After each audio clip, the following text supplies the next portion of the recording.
kingdom. Chapter 53. Conclusion.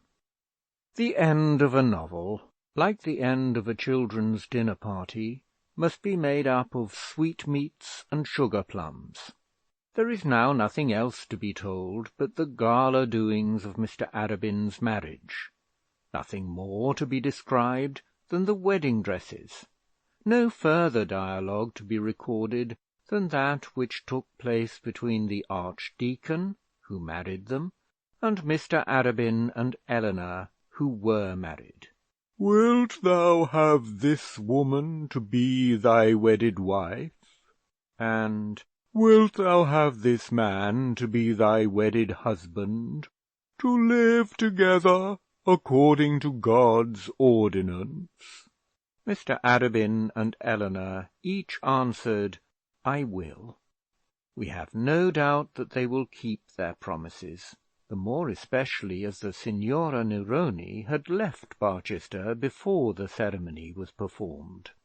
Mrs. Bold had been somewhat more than 2 years a widow before she was married to her second husband, and little Johnny was then able, with due assistance, to walk on his own legs into the drawing room to receive the salutations of the assembled guests. Mr. Harding gave away the bride, the archdeacon performed the service, and the 2 Miss Grantlys, who were joined in their labours by other young ladies of the neighbourhood, performed the duties of bridesmaids with equal diligence and grace. Mrs. Grantley superintended the breakfast, and Mary Bold distributed the cards and cake. The archdeacon's 3 sons had also come home for the occasion. The elder was great with learning, being regarded by all who knew him as a certain future double first. The second, however, bore the palm on this occasion, being resplendent in a new uniform. The third was just entering the university, and was probably the proudest of the 3. But the most remarkable feature in the whole occasion was the excessive liberality of the archdeacon. He literally made presents to everybody. As Mr. Arabin had already moved out of the parsonage of St. Ewold's, that scheme of elongating the dining room was of course abandoned, but he would have refurnished the whole deanery had he been allowed. He sent down a magnificent piano by Erard, gave Mr. Arabin a cob which any dean in the land might have been proud to bestride, and made a special present to Eleanor of a new pony chair that had gained a prize in the exhibition. Nor did he even stay his hand here. He bought a set of cameos for his wife, and a sapphire bracelet for Miss Bold, showered pearls and work-boxes on his daughters, and to each of his sons he presented a cheque for £20. On Mr. Harding he bestowed a magnificent violoncello, with all the new-fashioned arrangements and expensive additions, which, on account of these novelties, that gentleman could never use with satisfaction to his audience or pleasure to himself. Those who knew the archdeacon well perfectly understood the causes of his extravagance. It was thus that he sang his song of triumph over Mr. Slope. This was his paean, his hymn of thanksgiving, his loud oration. He had girded himself with his sword and gone forth to the war. Now he was returning from the field laden with the spoils of the foe.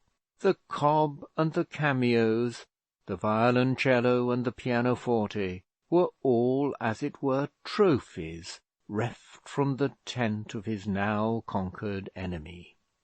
The Arabins, after their marriage, went abroad for a couple of months, according to the custom in such matters now duly established, and then commenced their deanery life under good auspices. And nothing can be more pleasant than the present arrangement of ecclesiastical affairs in Barchester. The titular bishop never interfered, and Mrs Proudie not often. "Her sphere is more extended, more noble, and more suited to her ambition than that of a cathedral city. As long as she can do what she pleases with the diocese, she is willing to leave the dean and chapter to themselves." Mr Slope tried his hand at subverting the old established customs of the close, and from his failure she had learnt experience. The burly chancellor and the meagre little prebendary are not teased by any application respecting Sabbath-day schools. The dean is left to his own dominions, and the intercourse between Mrs Proudie and Mrs Arabin is confined to a yearly dinner given by each to the other. "At these dinners Dr Grantly will not take a part, but he never fails to ask for and receive a full account of all that Mrs Proudie either does or says." His ecclesiastical authority has been greatly shorn since the palmy days in which he reigned supreme as mayor of the palace to his father, but nevertheless such authority as is now left to him he can enjoy without interference. He can walk down the High Street of Barchester without feeling that those who see him are comparing his claims with those of Mr Slope. The intercourse between Plumstead and the deanery is of the most constant and familiar description. Since Eleanor has been married to a clergyman, and especially to a dignitary of the church, Mrs Grantly has found many more points of sympathy with her sister, and on a coming occasion, which is much looked forward to by all parties, she intends to spend a month or two at the deanery. She never thought of spending a month in Barchester when little Johnny Bold was born. The two sisters do not quite agree on matters of church doctrine, though their differences are of the most amicable description. Mrs Arabin's church is 2 degrees higher than that of Mrs Grantly. This may seem strange to those who will remember that Eleanor was once accused of partiality to Mr Slope, but it is no less the fact. She likes her husband's silken vest. She likes his adherence to the rubric. She specially likes the eloquent philosophy of his sermons, and she likes the red letters in her own prayer book.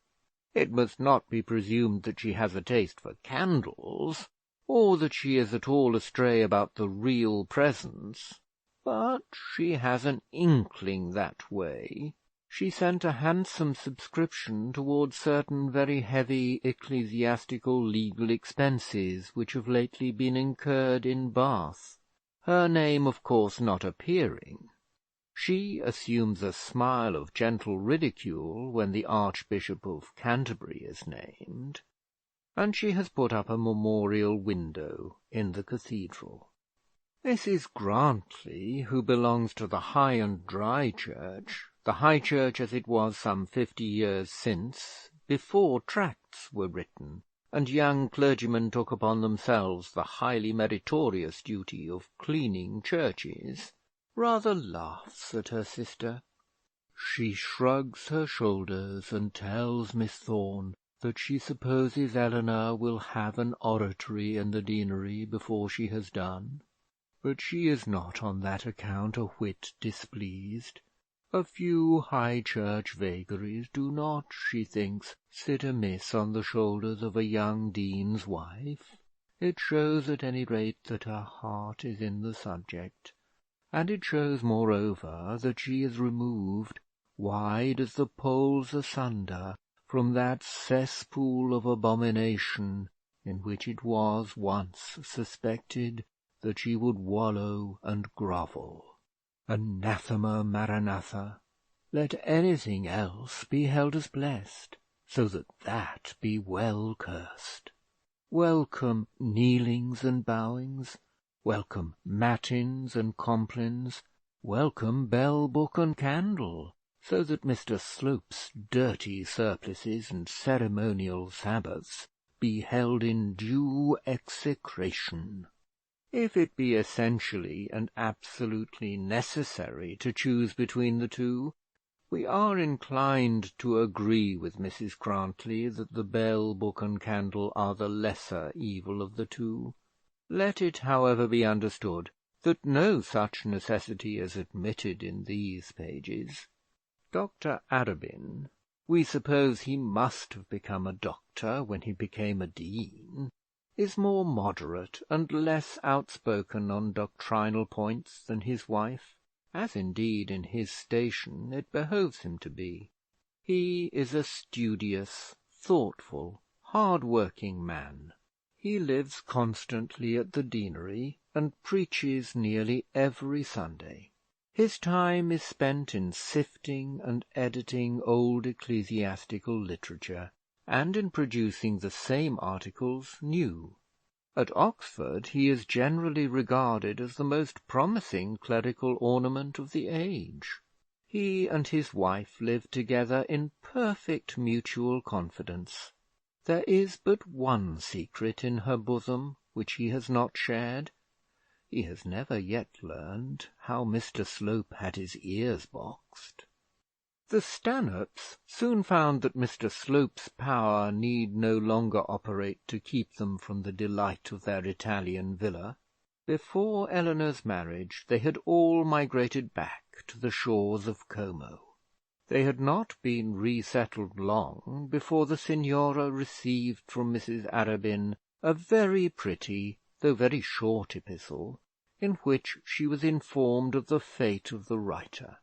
This letter was answered by another, bright, charming, and witty, as the Signora's letters always were, and so ended the friendship between Eleanor and the Stanhopes.